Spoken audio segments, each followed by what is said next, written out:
কবিতা বলবো। কবিতার নাম ভারতবর্ষ আমার জন্মভূমি, লেখক লক্ষণ ভান্ডারী। ভারতবর্ষ আমার জন্মভূমি, ভারত আমার মহান দেশ। ভারতবর্ষ হয়েছে স্বাধীন, বুঝল পরাধীনতার ক্লেশ। অগ্নি শিশু সুভাষ চন্দ্র বোস, নেতাজি নামে খ্যাত যিনি, আজাদ বাহিনী গঠন করে ভারতের সূর্য দেখান তিনি। ত্যাগী বীর চিত্তরঞ্জন দাস, জাতির জনক মহাত্মা গান্ধীজি, স্বাধীনতার তরে সকলেই জীবন দিতে হলেন রাজি।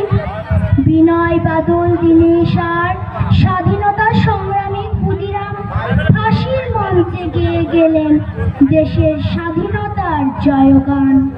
অনেক রক্ত অনেক অশ্রু ঝরেছে ভারতের মাটিতে, সংগ্রামীদের রক্ত ঝরেছে মিশেছে গঙ্গা নদীতে। ভারতবর্ষ হয়েছে স্বাধীন, আমরা তো নই পরাধীন।